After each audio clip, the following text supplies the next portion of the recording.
പ്രിയപ്പെട്ടവരെ, DCC president പറഞ്ഞ ഒരു വാചകം, മഴയാണെങ്കിലും വെയിലാണെങ്കിലും രാജ്യത്തെ ജനാധിപത്യ വിശ്വാസിക്ക് ഈ പോരാട്ടത്തിൽ നിന്ന് പുറകോട്ട് പോകാൻ കഴിയില്ല എന്ന ഉറച്ച പ്രഖ്യാപനം രാജ്യം നടത്തിയിരിക്കുക.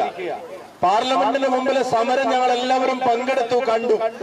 ഇടക്കാലത്ത് വെച്ച് ഇന്ത്യ മുന്നണിയിലേക്ക് ഞങ്ങൾ ഇല്ല എന്ന് പറഞ്ഞു നടന്നിരുന്ന ആം ആദ്മി പാർട്ടി വരെ ആ സമരത്തിന്റെ മുൻപന്തിയിൽ ഉണ്ടായിരുന്നു. ശരത് പവാർ നിങ്ങൾക്കറിയാം, ഏറ്റവും സീനിയർ ആയിട്ടുള്ള ഒരു നേതാവാണ്. അദ്ദേഹത്തിന് ശാരീരികമായ പ്രയാസങ്ങൾ ഉണ്ടായിരുന്നു. പക്ഷെ ആ സമരത്തിൽ പങ്കെടുക്കുന്നതിൽ നിന്ന് ആളുകൾ പറഞ്ഞു അദ്ദേഹത്തോട് ഇതിന്റെ തുടക്കത്തിൽ ഒന്ന് പങ്കെടുത്താൽ മതി, സമരം ബാരിക്കേഡിന്റെ അടുക്കലേക്ക് എത്തുമ്പോ അങ്ങ് പങ്കെടുക്കണമെന്നില്ല എന്ന് സ്നേഹത്തോടെ അദ്ദേഹത്തിന്റെ ആരോഗ്യത്തെ കരുതി പലരും ചെന്ന് പറയുന്നത് കേട്ടു. ഒരടി പോലും അദ്ദേഹം പിൻവാങ്ങിയില്ല. ആ ബാരിക്കേഡ് നിൽക്കുന്ന സമരം അവിടെ ചെന്ന് നിന്നു. അതിന്റെ പുറകിൽ ഈ പറയുന്ന ശരത് പവാർ എന്ന വളരെ സീനിയർ ആയിട്ടുള്ള നേതാവ് ഈ വിഷയത്തിന്റെ ഗൗരവം ഉൾക്കൊണ്ടിട്ട് അവിടെ ആ സമരത്തിൽ പങ്കെടുക്കുന്ന നമ്മൾ കണ്ടു. മല്ലികാർജുന ഖാർഗേജി ഈ സമരം തുടങ്ങുമ്പോ അതിനെ ആശീർവദിച്ച് പറഞ്ഞയക്കുമെന്നാണ് നമ്മൾ കരുതിയത്. പക്ഷെ അദ്ദേഹം ആ സമരത്തിൽ നിന്ന് ഒരു ഇഞ്ചും പുറകോട്ട് പോയില്ല.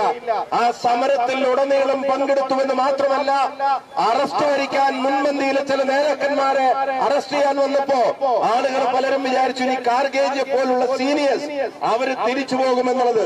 പക്ഷെ അറസ്റ്റ് വരിച്ചുകൊണ്ട് അവിടെ നിന്ന് ആ ബസ്സിനകത്ത് നിന്ന് പോലും പ്രവർത്തകരോട് സമരത്തിന്റെ തീച്ചൂളയിലേക്ക് ഇറങ്ങാൻ ആഹ്വാനം ചെയ്യുന്ന കോൺഗ്രസ് പ്രസിഡന്റ് ഈ രാജ്യത്തെ ജനാധിപത്യ വിശ്വാസികൾക്ക് ഏറ്റവും ആവേശകരമായ ഒരനുഭവമാണ് സമ്മാനിച്ചത്.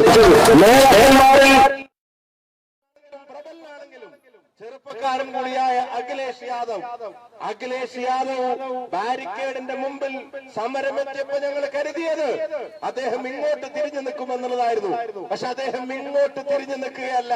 ഇതിൽ വിട്ടുവീഴ്ചയില്ല, ഒരാളുടെ മുമ്പിൽ മുട്ടുമടക്കില്ലെന്ന് പറഞ്ഞ് ആ ബാരിക്കേഡിന്റെ മുകളിലൂടെ സമരത്തിന് അഗ്രസീവായി കൊണ്ട് നടക്കുന്ന അഖിലേഷ് യാദവിനെ നമ്മൾ കണ്ടു. ഇന്ത്യ ബ്ലോക്കിനകത്ത്, ഇന്ത്യ മുന്നണിക്കകത്ത് മുഴുവൻ രാഷ്ട്രീയ പ്രസ്ഥാനങ്ങളുടെയും നേതാക്കന്മാർ, DMKയുടെ സീനിയർ നേതാക്കന്മാർ ഉൾപ്പെടെയുള്ള ആളുകൾ, കനിമൊഴി ഉൾപ്പെടെയുള്ള ആളുകൾ തെരുവിൽ പ്രിയങ്ക ഗാന്ധിയുടെ തോൾ ചേർന്ന് ഈ മുദ്രാവാക്യം ഉയർത്തി നരേന്ദ്രമോദിയുടെ ഏകാധിപത്യത്തിന് കൂട്ടുനിൽക്കില്ല എന്ന് ഉറച്ചു പറയുന്നത് നമ്മൾ കണ്ടു. നിങ്ങൾക്കറിയാം, തൃണമൂൽ കോൺഗ്രസ് അവർ പലപ്പോഴും ഒറ്റയ്ക്ക് സമരം നടത്താറുണ്ട്. അവർ പലപ്പോഴും ഇന്ത്യ മുന്നണിയുടെ സമരങ്ങളുടെ ഭാഗമാവാതിരുന്നിട്ടുണ്ട്. പക്ഷെ തൃണമൂൽ കോൺഗ്രസിന്റെ MP-മാർ ഒറ്റക്കെട്ടായി ഒന്നടങ്കം രാഹുൽ ഗാന്ധി മുന്നോട്ട് വെച്ച മുദ്രാവാക്യത്തിനോട് നീതി പുലർത്താൻ ആ സമര തെരുവിലുണ്ടായിരുന്നു. അവിടെ പരിക്കേറ്റ് വീണുപോകുമായിരുന്ന ഒരു തൃണമൂൽ കോൺഗ്രസിന്റെ MP-യെ ചേർത്ത് പിടിച്ച രാഹുൽ ഗാന്ധിയുടെ ചിത്രവും നമ്മൾ കണ്ടു. ഇന്ത്യ മുന്നണിയിലെ മുഴുവൻ ആളുകളും, ഇവിടെ നമുക്കറിയാം കേരളത്തിന്റെ മുതലാളി ഇതുവരെ വാതുറന്നിട്ടില്ലെങ്കിലും അവിടുത്തെ CPM-മാർ ഉൾപ്പെടെയുള്ള ആളുകൾ അവരവിടെ വന്നിരുന്നു. അവരെല്ലാവരും വന്ന് ആ സമരത്തിന്റെ ഭാഗമാവുന്നത് നമ്മൾ കണ്ടു. കേവലം ഒരു ആരോപണം മാത്രമല്ല, കേവലം ഒരു പത്രസമ്മേളനം മാത്രമല്ല, ഓരോ വസ്തുതകളും അത് നിരത്തിക്കൊണ്ട് യാഥാർത്ഥ്യങ്ങളുടെ പടവാള് കൊണ്ടാണ് ഈ അന്തിമ പോരാട്ടത്തിന് രാഹുൽ ഗാന്ധി രംഗത്തിറങ്ങിയിട്ടുള്ളത് എന്ന കാര്യത്തിന് നമുക്ക് ആർക്കും ഈ സംശയങ്ങളില്ല. ഇടയ്ക്ക് ഇലക്ഷൻ കമ്മീഷന്റെ കുറെ നനഞ്ഞ പടക്കങ്ങൾ, BJP-ക്കാരുടെ പതിവ് പോലത്തെ ഉണ്ടയില്ലാത്ത ചില വെടികളും അതും പുറത്തു വരുന്നത് കണ്ടു. വന്ന് അവസാനം സോണിയാഗാന്ധിയുടെ വോട്ടിനെ സംബന്ധിച്ചായി അതും നിങ്ങൾക്കറിയാം. പ്രിയപ്പെട്ട PT ഇസ്മായിൽ ഈ സമരത്തിന് പിന്തുണയുമായി എത്തിച്ചേർന്നിട്ട് അദ്ദേഹത്തെ ആർദ്രമായി ഞാൻ സ്വാഗതം ചെയ്യുന്നു, അഭിവാദ്യം ചെയ്യുന്നു.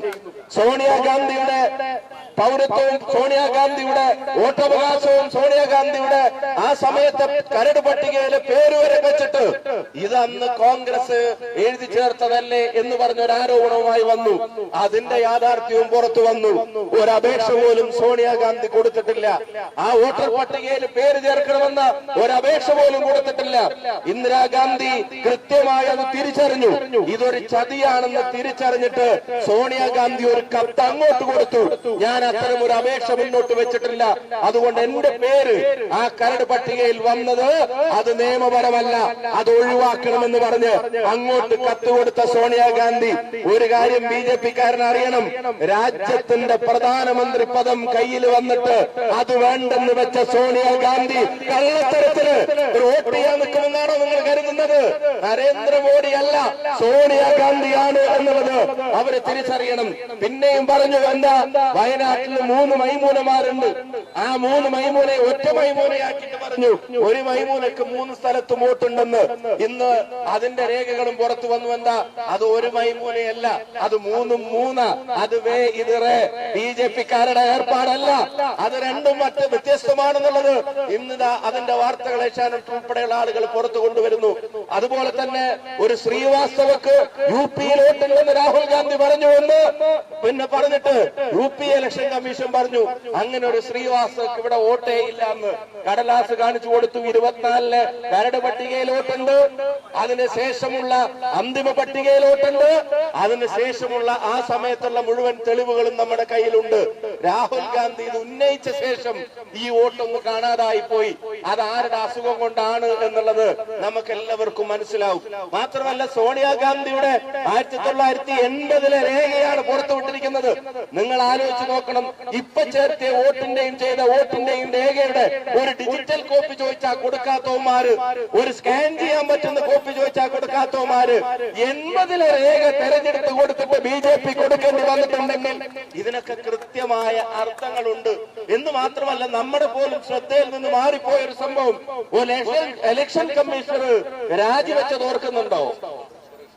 ഗോയൽ ഒരു ഇലക്ഷൻ കമ്മീഷണർ 2024 മാർച്ചിൽ രാജിവെച്ചു. എന്താണ് പാർലമെന്റ് ഇലക്ഷന്റെ തൊട്ട മുമ്പ് എന്താണ് കാരണമെന്ന് ഇപ്പോഴും ഒരാൾക്കും അറിഞ്ഞൂടാ. അതിന്റെ മുമ്പുള്ള മെമ്പർ കാലാവധി തീർന്നിട്ട് രാജിവെച്ചു.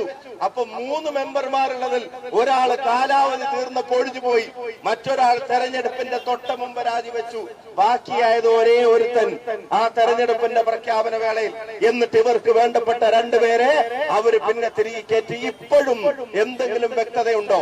ആ തെരഞ്ഞെടുപ്പ് കമ്മീഷണർ അന്ന് രാജിവെച്ചത് എന്താണ്? ഇതുവരെ കേട്ടുകേൾവിയില്ലാത്ത തരത്തിൽ. അപ്പൊ ഇതിന്റെ പുറകിലൊക്കെ കാര്യങ്ങൾ അന്വേഷിക്കുമ്പോ, ഇത് അന്വേഷിച്ച് ചെല്ലുമ്പോ ഒരു കാര്യം വളരെ കൃത്യമായി നമുക്ക് മനസ്സിലാവുന്നുണ്ട്. അത് നിങ്ങൾക്ക് എല്ലാവർക്കും അറിയാം. വോട്ട് കള്ളന്മാർ കപ്പലിൽ തന്നെയാണ് എന്നുള്ളത് ഇന്ത്യ രാജ്യത്തെ ജനങ്ങൾ തിരിച്ചറിയുന്നുണ്ട്. സംശയങ്ങൾക്കിടയില്ലാത്ത വിധം തിരിച്ചറിയുന്നുണ്ട്. ഇതുവരെ പ്രതികരിക്കാത്തവർ 2 ഉള്ളൂ. പ്രിയങ്കരനായ ഈ സമര പോരാട്ടങ്ങളിൽ നേരത്തെ സൂചിപ്പിച്ചതുപോലെ അറസ്റ്റ് വരിക്കാനും പോരാടാനും സമരത്തിന് പാർലമെന്റിനകത്തും പുറത്തും ഒക്കെ കോൺഗ്രസ് പ്രസ്ഥാനത്തിന്റെ കരുത്തുറ്റ നേതൃത്വം നൽകുന്ന പാർലമെന്ററി പാർട്ടിയുടെ പ്രിയപ്പെട്ട സെക്രട്ടറി MK രാഘവൻ അവർ, ഈ കോഴിക്കോടിന്റെ പ്രിയപ്പെട്ട ജനനായകൻ, ഈ സംഗമത്തിന്റെ ഉദ്ഘാടന കർമ്മം നിർവഹിക്കുന്ന പ്രിയപ്പെട്ട രാഘവൻ ഇവിടെ എത്തിച്ചേർന്നിട്ടുണ്ട്. അദ്ദേഹത്തെ ഞാൻ സ്വാഗതം ചെയ്യുന്നു. ഞാൻ ഇനി പ്രസംഗം ദീർഘിപ്പിക്കുന്നില്ല. ഇത് ഒരു വലിയ പോരാട്ടമാണ്. ഇതൊരു ജനാധിപത്യ സമൂഹത്തിന്റെ പോരാട്ടമാണ്. രാഹുൽ ഗാന്ധി നടത്തിയിട്ടുള്ള അധ്വാനം ചില സംഘികൾ ചോദിക്കുക, ഇതിന്റെ തെരഞ്ഞെടുപ്പിന്റെ പിറ്റേ ദിവസം കംപ്ലൈന്റ് കൊടുക്കായിരുന്നു.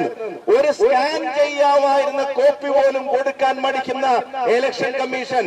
അവര് ഇലക്ഷൻ കമ്മീഷൻ ഓഫ് ഇന്ത്യ അല്ല, അത് ഇലക്ഷൻ കമ്മീഷൻ ഓഫ് BJP ആണ് എന്നുള്ളത് നിങ്ങൾക്ക് എല്ലാവർക്കും അറിയാം.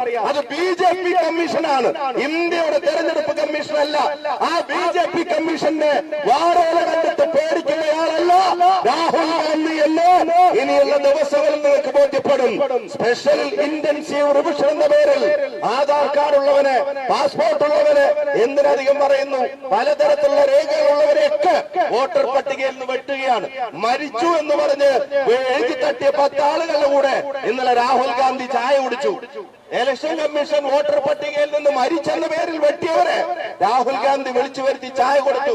എന്നിട്ട് അദ്ദേഹം പറഞ്ഞു, എന്താ പല അനുഭവങ്ങൾ ജീവിതത്തിൽ ഉണ്ടായിട്ടുണ്ട്, മരിച്ച ആളുകളുടെ കൂടെ ചായ കുടിക്കുന്നത് ആദ്യമായിട്ടാണ് എന്നുള്ളത് പറഞ്ഞു. അതുപോലുള്ള അട്ടിമറിയാണ്. ഇത് ഗൗരവമുള്ള, ഈ രാജ്യത്തെ തകർക്കുന്ന ഒരു വിഷയമാണ്. വെള്ളക്കാരൻ പുറമെ നിന്നാണ് ഇന്ത്യയെ തകർക്കാൻ ശ്രമിച്ചതെങ്കിൽ BJP-കാരൻ അകത്തു നിന്ന് ഇന്ത്യയെ തകർക്കാൻ ശ്രമിച്ചുകൊണ്ടിരിക്കുകയാണ്. മറ്റതിനെയും നമ്മൾ തന്നെയാണ് തോൽപ്പിച്ചത്, ഇവരെയും നമ്മൾ തന്നെ തോൽപ്പിക്കും. അതിന് രാഹുൽ ഗാന്ധി രാജ്യത്ത് നേതൃത്വം നൽകും. ആ പോരാട്ടത്തിന് പിന്തുണയാണ് ഈ മഴ പോലും വകവെക്കാതെ വന്നു ചേർന്ന കോഴിക്കോട്ടെ പാർട്ടി പ്രവർത്തകർ. നിങ്ങൾക്ക് സമരാഭിവാദ്യങ്ങൾ. നന്ദി, നമസ്കാരം, ജയ് ഹിന്ദ്.